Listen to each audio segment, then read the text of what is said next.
So it turns out, these big spending bills that they've been talking about, they're going to give you all kinds of stuff.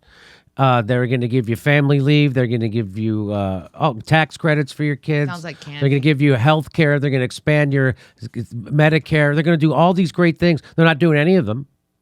Although, did you hear, since they lost in Virginia, Nancy Pelosi wants to put back in family leave. She wants to put that back. Oh, she's able to do that? She wants to why'd you take it out in the first fucking place? So now she's going to dangle that carrot in front of people's faces. So tax the rich. This is from CNN Business. Tax the rich, maybe not. Democrat spending plan could be a tax cut for the rich, budget watchdog finds. Let me read that again. Tax the rich, ?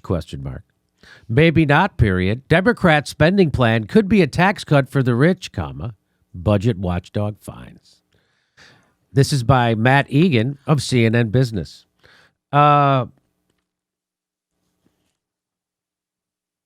Democrats' $1.75 trillion economic and climate bill, supposed to be $6 trillion, could end up delivering a tax cut for the richest 5% of Americans, a new analysis finds.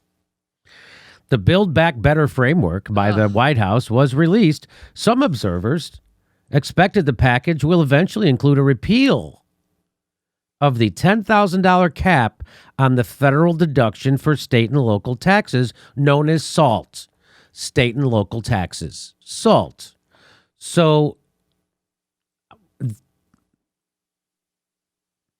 I'm pretty sure that was a tax that Trump put in to punish blue states in his head. I'm pretty sure, but I have to look bit more into that. Mark, could you look into that?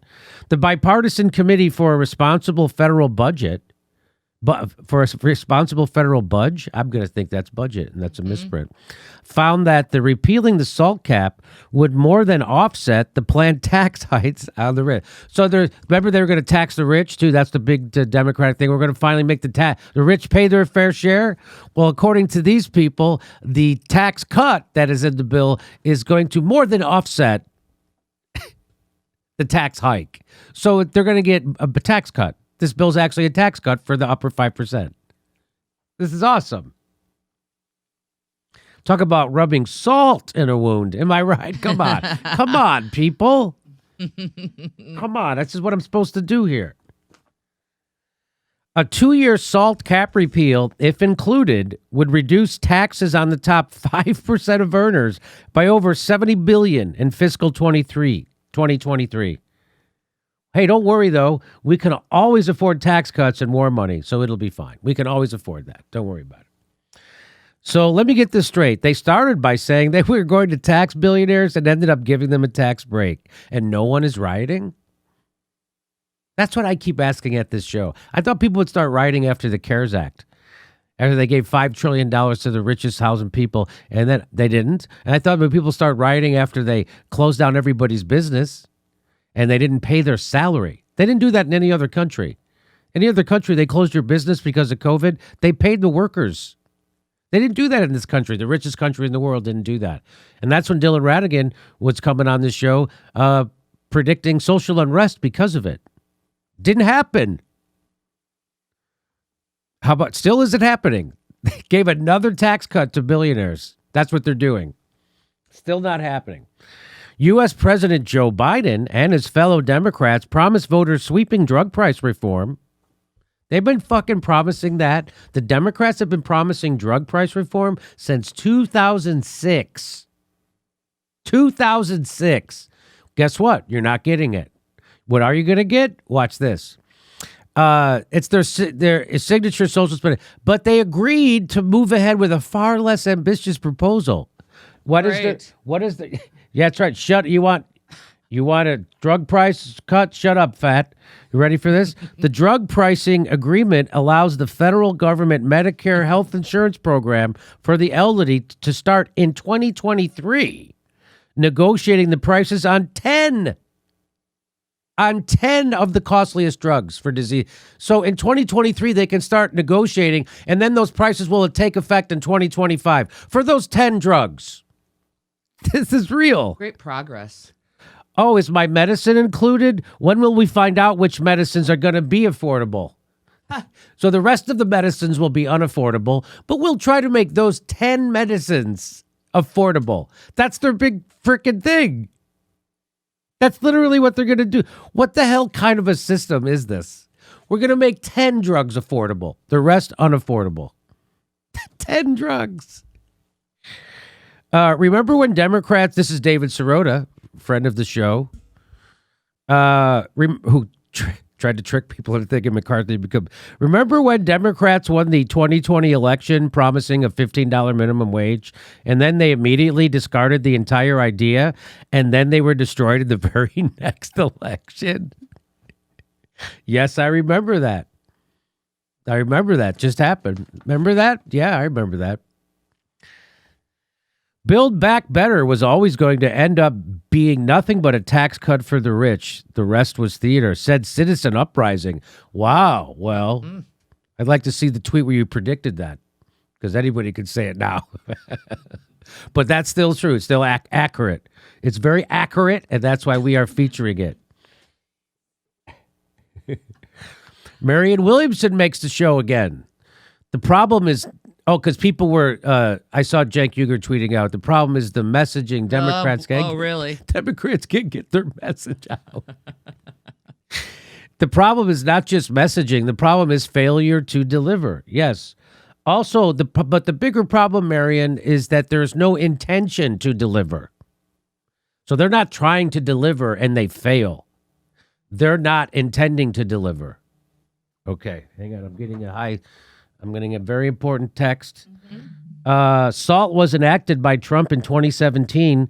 It disproportionately impacted blue states. I was correct. With high taxes by limiting the amount residents used to be able to deduct from their federal filings. That was like Trump kind of sticking it to rich people in blue states. Okay. Ryan Knight makes the show. The Democrat spending bill continues to be a big boon for the rich and big pharma, as it now includes a $400 billion tax cut for the top 5% via SALT cap, and only reduces the price of 10 prescription drugs starting in 2025. The party has learned nothing and deserves to lose. They've learned a lot. They've learned that they can keep being shitty and they'll win every other 4 years. That's what they've learned. They've learned it doesn't really matter, that they can lie to you, they can piss all over you, they can not fulfill one campaign promise, and you're still going to have to vote for them because Trump, racism, as if racism just got invented in this country. The Republican Party has been running on a racist Southern strategy explicitly since 1972. So this whole idea that Trump invented racism inside the frickin' Republican Party. The Republican Party has been using racism, the Southern strategy. That's why 3 out of the last 5 Republican National Committee chairmen apologized for the Southern strategy. And then Trump came by and said, no, we're not done with it. So there you go. The Democrats lining up for more tax cuts for the wealthy. Aren't you glad you voted for Joe Biden? What is different right now? What would have happened different? The only difference is you might have been able to twist Trump's arm into giving us health care. I still believe that if people would have tried that, it would have worked. I don't think Trump gives a shit about giving people health care or not. If he thought it would have got him elected, I think he would have did it.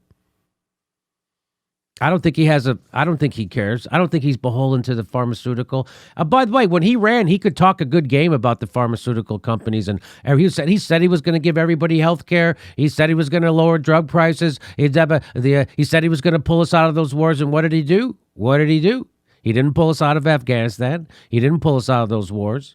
What did he do? He didn't give us health care, and he didn't reduce drug prices. But he did give a $1 trillion tax cut to billionaires. Guess what the Democrats are doing? They're giving a fucking $400 billion tax cut to millionaires.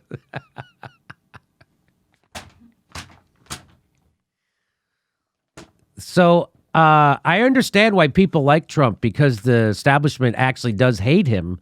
But it's not like he's not also still doing the bidding of billionaires, because he's a billionaire. He didn't give you health care. He didn't give you jobs.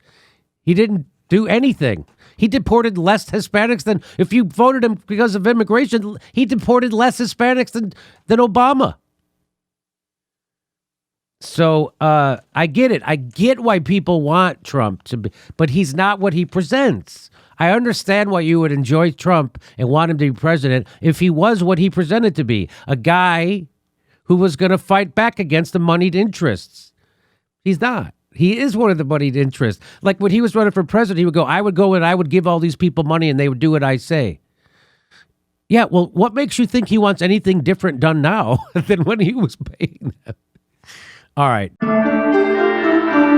I want to let you know, on November 6th, we're going to be in Baltimore. November 11th, we're in Tempe, Arizona. November 12th, we're doing Los Angeles and Studio City. November 19th, Los Angeles and Studio City. And then Thanksgiving weekend in Portland, Oregon. Go to jimmydorecomedy.com for a link for all those tickets.